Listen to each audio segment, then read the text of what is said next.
All right. Well, welcome to the At the Movies After Show Week 2, where we just got done seeing.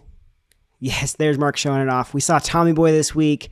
Once again, if you're not familiar with At the Movies, we take some clips from some movies, some famous, but all are awesome that we grab, and we combine them with clips from a teaching pastor to kind of illustrate some spiritual truths and some biblical themes.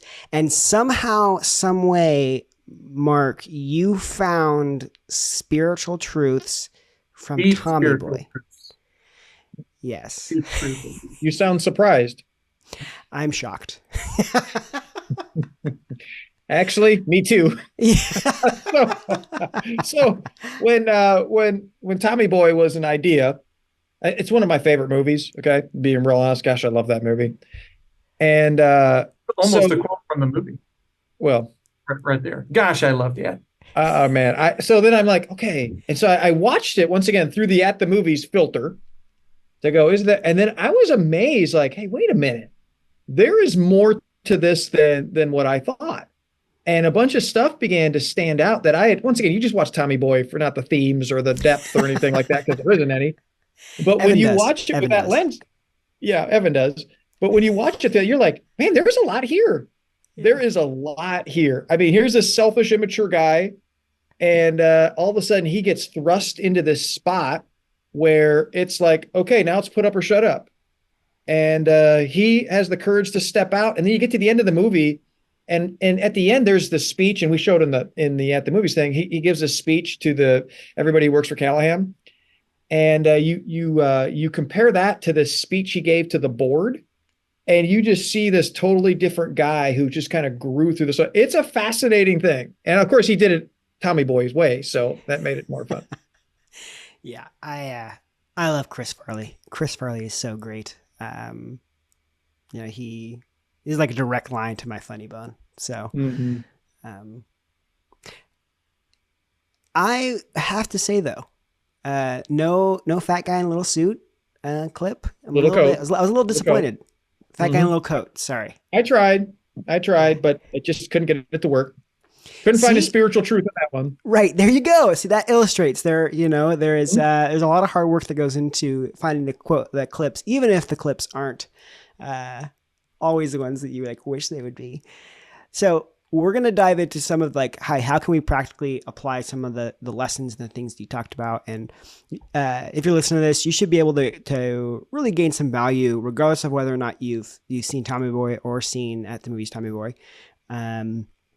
But maybe we can start off with the point that you made, Mark, about pivotal moments. Mm-hmm. Specifically, and I think this is kind of a hard topic, especially if somebody right now is going through a painful moment. But you mentioned how a lot of painful moments, almost all the painful moments in your life, were really pivotal moments. Mm-hmm. How do you make sure you see those moments the right way and lean into them, like you said, so that we actually have them be moments of pivoting and growth? There's a lot to that question. Yeah. And that's a hard question because Sorry to start you off there, Mark. no, I mean, that's a Tommy Boy starts off. I mean, he loses his dad, and suddenly, and so, but I think the way that we approach this question for a lot of us will determine whether we stay and grow in our faith, or we might even walk away from our faith. It's that sort of spectrum with this. Because people don't walk away from their faith because everything is going well. Most people walk away because, and they'll say, well, I've got questions about this, but the bottom line is most people walk away because of a circumstance that happened that was a painful one. Mm. And so this is real. I mean, this is real deal stuff as far as that's concerned. I think to start, John, I think it's really important to understand the difference between God causing and God allowing things. The painful stuff is 99.9% of it is God allowing and God not causing. And we flip that and we look at God, well, God's causing this. No, he's allowing it. And that's tough even in itself. Like, God, why would you allow this? And so that's really important to do. And the reality is that that goes to step two. When we go, okay, if God would allow it, then we have to understand that just because he would allow it doesn't mean that God's abandoned us or that he's forgotten us or he's mad at us, or whatever it may be. It just means that he's allowing it because he sees something that we don't, and that he wants to do something in our lives that we don't fully see and understand. That can't get us there without something painful happening in our lives to get us there. And that's just really tough. And you don't just see this in our life, man. When you read the Bible, especially like Joseph and Moses and all these guys, they went through the same thing, that God really developed them in the painful moments, that then those painful moments were turned into pivotal moments in their life and made them where it got them in a place where God could use them. So you got to get to this place where God allows, not God causes a lot of these things. I mean, we can cause things based on bad decisions, but I'm just talking about, let's just talk about, the broad thing like in Tommy Boy. Yeah. And then we got to get to the place where we stop asking why God and we start to transition to what God. And so it's like, God, why did you allow this to happen? Why? No. Hey, God, what are you trying to do here in this situation?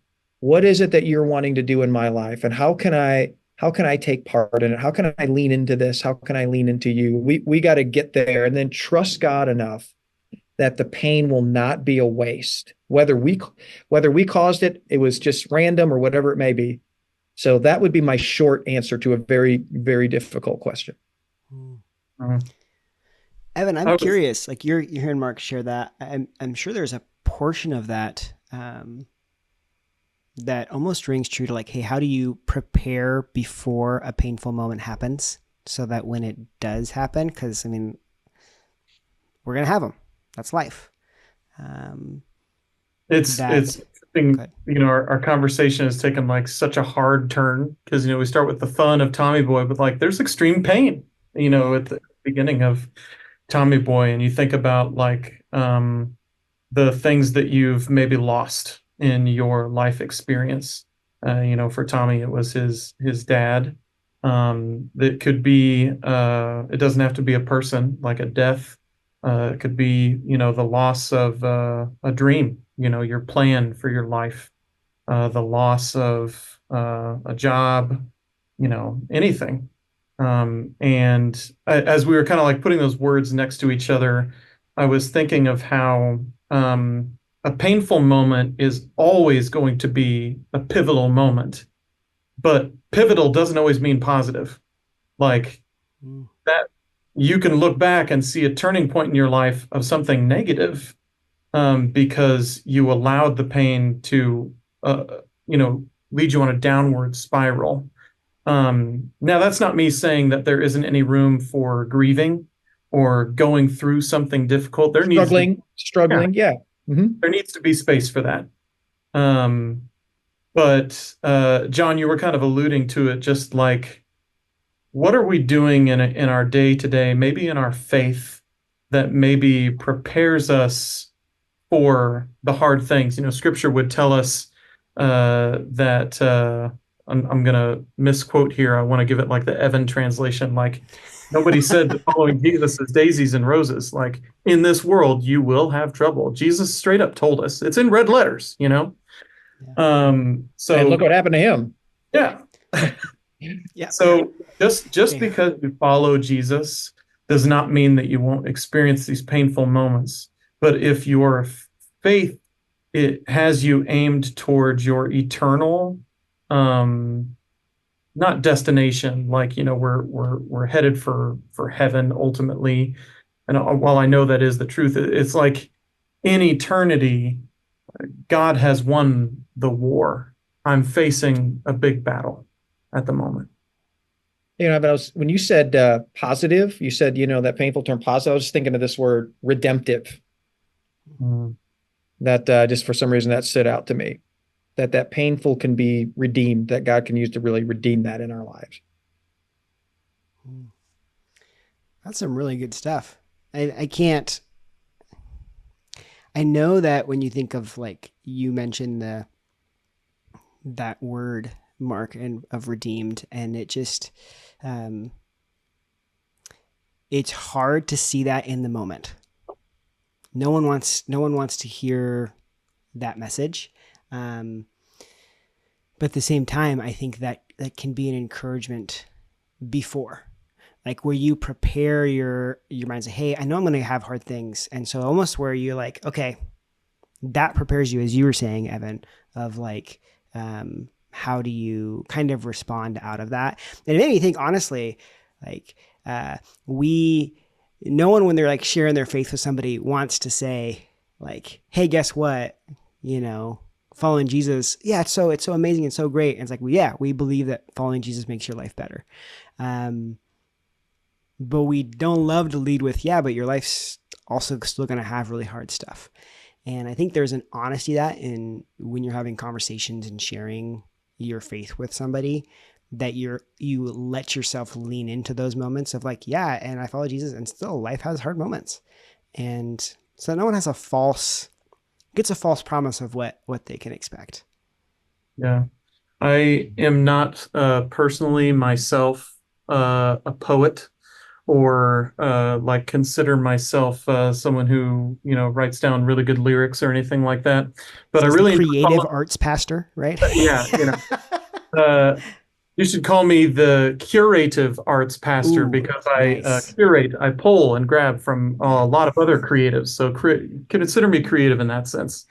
But I'm reminded of this poetry, if you will, in this conversation, as I think about as Wisconsinites will be very familiar with, this idea of springtime after the dead of winter. Like, there's so much that feels like new about springtime. And, heck, we celebrate Easter, God making all things new through his resurrection in springtime. But like when I see like during fall, leaves falling off of trees and stuff like that, being in the Midwest, I'm just kind of reminded of this, like, in order for something new to come, something needs to go away. Something needs to pass. Maybe something needs to die and be left behind. But something new can come from it. I heard somebody say that in order for like new vegetation to grow out of the ground has to be broken. It has to be, tilled. It can't just be in this like perfect state, the ground, and then grow something new out of it. It has to be broken first and something new planted in it, then to be watered and grow into something new that wasn't there before. So like I said, I'm not a poet, but that idea, that poetry has always inspired me. And I've had to be reminded of that in some of the things that I've faced in my life, some things that have needed to die in my life that I didn't want to, didn't feel very good. But in order for God to do something new in my life, in some of those areas, something needed to go away. Yeah. I think that really illustrates how, like you mentioned, like, and Mark, you talked about the struggle and the wrestling and the grieving process. I think that's when a lot of these thoughts can kind of come to the forefront, and you can kind of wrestle through these things. But I love to shift gears a little bit here. And one of the main things that you talked about from Tommy Boy is this idea of purpose, and Tommy trying to find and finally realizing his purpose, and how that is something that everybody wrestles and struggles with and tries to go through. I'm curious, when you think about your own story and your own journey, was there a moment for you where you're like, oh yeah, this is my purpose? Yeah. I think I have a little bit of a different spin on this to some degree. And I think it's just through over the years talking with people about this, and then just kind of my own story and stuff. I think we all wrestle with the question, but I'm convinced that not everybody really wants to discover their purpose. And here's why. A couple things. One is, if we do that, we got to be honest with ourselves, because our purpose, if we're pursuing God's purpose, here's what's going to happen. It's going to mean sacrifice, reprioritizing. It's going to be not settling for comfort and ease and all that. Okay, so it's all that stuff mixed in. And not everyone wants that. So we say we want our purpose, but we don't want the things that come with it. And so when you talk about purpose and stuff like that, you got to be, I've discovered this on my own. you got to get to a place where you go, do I really want this or not? Because there's a cost that comes with it. And that's part of the point. Okay. God's got something for us that is not down our current path right now. And then the other thing that I kind of about the purpose thing, and I just really hit me before I planted the ridge. And I was wrestling with it. And some person, as another pastor friend said to me, he goes, have you ever, in your story, did you start new things? And I kind of was taken back. I was like, oh yeah, by the way, I had. And I remember I was like, oh, I started this. And then as the light bulb, like, oh, all those little things along the way, God had been preparing me for this. And then I looked at David's story and I was like, oh yeah, all these different things in our story, they mean something, the little things, the stepping in and doing this, or the serving, or all this stuff. God is building us towards something larger. And so we want like, hey, what's my purpose? Hey, I'm supposed to leave and be a mission. Hold on. Yes, that might be, but what's your next step? Don't worry about some big revelation you're going to get from God. Worry about being faithful with today with what God's entrusted you with. And if you're committed to that, guess what you'll be the next day if you do? You'll be a step closer and a step closer. And then God will go, all right, now you're ready for it. Not only are you willing to pay the cost, but you have been faithful, so now I can reveal it to you. So when it comes to the purpose thing, I have a little bit of a different spin on it. That's how, instead of what's the big answer, nope, are you willing? That's kind of more how I see it. And the thing about Tommy Boy is he was willing. He stepped out there. He didn't know what the end result's going to be. He didn't know. He was like, he even said, I just know I got to do something. That's his quote. I got to do something. No one else was willing to do anything. He's like, I got to do something. And the things that he did up front didn't work, but he kept in there, man. He just kept in there, and then bam, it clicked for him, but it was always there, and he just kept going, and he was faithful and all that stuff. What I absolutely love about what you're sharing, Mark, is how I think you've taken this thing that I think sometimes people hope for this grand moment and this clear and clarity, and that's when they'll do something different or something like that. That's when they'll start living that out, or they just want that answer. And that can seem both daunting and unmotivating, I think. And instead, if I'm hearing you right, what you're saying is, this is super practical. Hey, how do you live out what's clearly a purpose for you today, and then do it tomorrow, and then do it the next day? And then when you're faithful in those things, because God knows exactly what's coming your way, he's putting those things and creating those steps for you, as you're saying, for that bigger thing possibly that's coming down the way. Well, it's going to be bigger no matter what it is currently. Okay. Yeah. And I'm not talking about just size, but I'm just talking about the depth and the impact and all that stuff. It's going to be large. I mean, we think larger, like, hey, I'm going to, no, it might be that, you end up your purpose might be to be a fantastic mom that raises godly kids, and these kids grow up, man, and they change the world. I mean, that's purpose. That's purpose. And it's significant, but there's a faithfulness. That's just like when people come to me and they say, man, if I won the lotto, I'd be generous towards the ridge with this. And here's what I always ask, are you generous now? And you kind of get I go, then you wouldn't do it if you won the lotto. Because if you're not faithful with a little, you aren't going to be faithful with more. It's just going to go with you where you are now to the more. And it's kind of that same idea, John.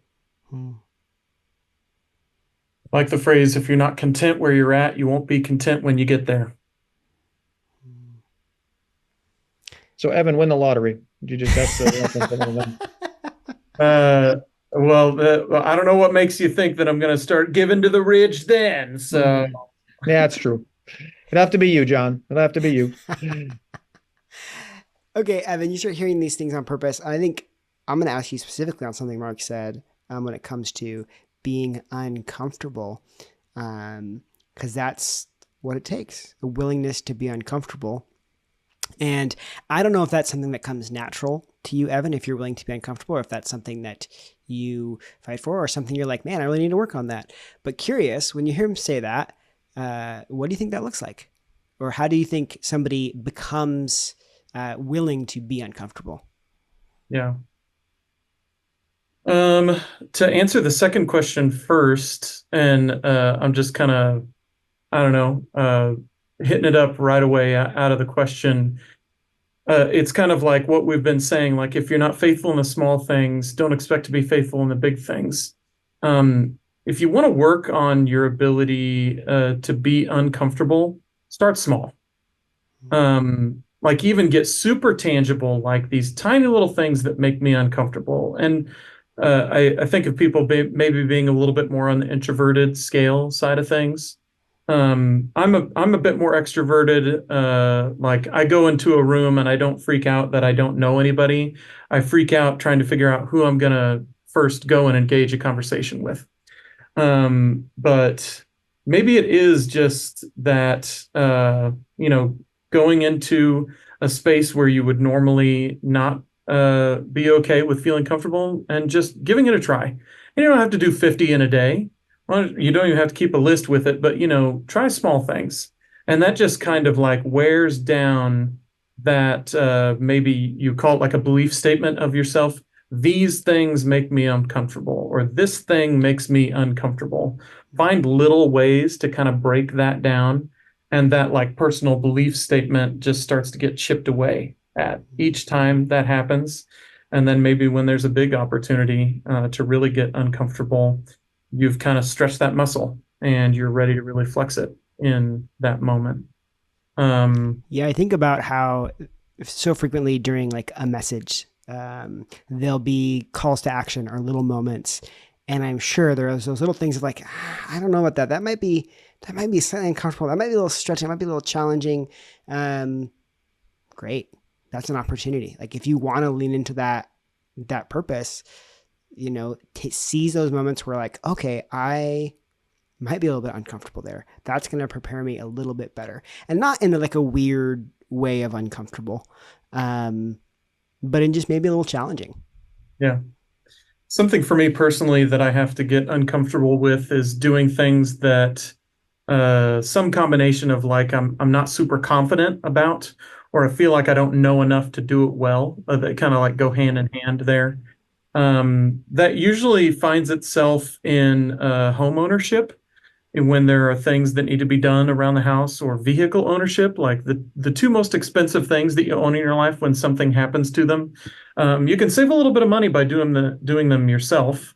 But I don't have a great knowledge base for that, and I'm not super confident.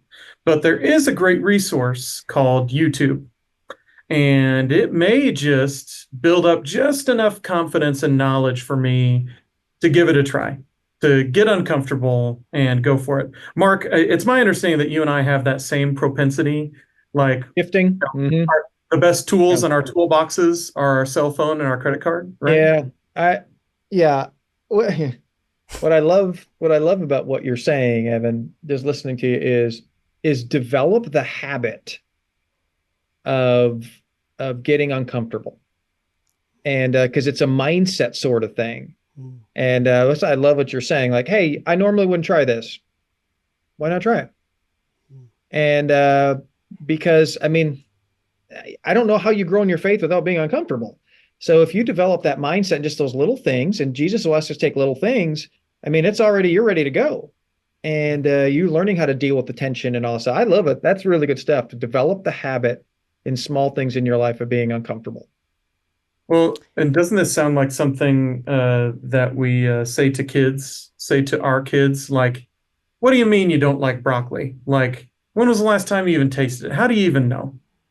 How do you know that this experience isn't going to be good? You haven't even been in there. You don't even know what's in there. Like, what's wrong with trying? Well, I have heard that eating seafood makes Mark uncomfortable. And so I'm thinking maybe more than that. Let me tell you right now. maybe that's a growth opportunity for you, Mark. I've tried more than that. I love when people are like, "Have you tried it?" I've tried it. Yes. Thank you for asking me again. I've tried it. Yeah. And I mean, for the record, what we're not saying is you don't have to do something for the sake of doing it. Like if you try something and it's not working, yeah, move on, but find something else that you can try and develop and grow in and do. Well, growth isn't going to happen without without stepping into something unknown. Yeah. And unknown creates uncomfort. That's really good. Say somebody wants to, and we can wrap up on this. Say somebody wants to kind of get uncomfortable and they want to find something, but they're not quite sure exactly how to, or what that step is for them. What would be like a helpful way to discover that? If we're talking about, because we can generalize that, but I won't, let's just talk about following Jesus for a minute. Perfect. Okay? Yep. And let's just say you're not a follower of Jesus. I would say, a step for you, join Alpha, go through Alpha and engage in those faith conversations with other people like you. Hey, that's going to be uncomfortable. Yes. And you will not regret it. Okay. I very rarely have talked to someone that took the right step. All right. Not just a step, but the right step. And it was uncomfortable, that got on the other side that said, man, I regretted that. But I've met a ton who I just go, oh man, you settled and missed out. And so when you look at just this whole idea of uncomfortableness, we think it sounds so negative, all right, because the word at the beginning of it, but it leads to something better if it's done well, especially with God. It always leads to something better. Your heart's going to grow. You're going to experience God more. Okay, so back to your question is, so if you're not a follower, just join Alpha. If you are, and you haven't moved in a while, here's the thing. You have moved. You've moved in the wrong direction because we're either moving forward or we're moving backwards, for lack of better terms, as far as that's concerned. So, man, what is it? And most people know, okay, if they follow Jesus, if you just go to church and you just attend services, hey, what's next? What's next for you? And, is it going to cause uncomfortableness? Is you going to have to reprioritize some things? Yeah, that's the point. Because now you're in those small steps, you're reorganizing your life around God. And so as a result, guess what you'll experience more of? God. And so I think most people, they know what it is. Is it baptism? Is it you start reading your Bible? Is it you join a small group? Is it you I think most people know, and they're just delaying it or procrastinating on it because of the uncomfortableness. No, you just step through that. It's worth it. It's always worth it. Yeah. And well, if Mark's coming in with the spiritual conversation, I'll come in with the non-spiritual, and you makes sense. Yeah, totally makes sense. You can get these. People call them like a bucket list. You get like a book that's like 101 new things to try. I kind of refer to it as like a muscle. If you flex that muscle or like stretch it often on getting uncomfortable, you'll find that you're more willing in maybe even the bigger risks. Well, I'll combine both of you here. All right. Right now, if you're listening to this and you're like, I need something practical to take away, pick one of each. Pick a step that's like, hey, what's a little uncomfortable thing for me? Maybe it's not faith-based. And then one thing that is spiritual, and say, how am I going to go after this? And I know one thing I was going to add to your list, Mark, it may be starting to invest in somebody who doesn't know Jesus. Oh, yeah. And really saying, hey, like, what does it look like to develop a relationship and just love this person well and start to have some faith-based conversations? But yeah, thank you, everyone. Thank you, Evan and Mark. Thanks for sharing. And thank you to everybody listening. This has been At the Movies After Show for week 2.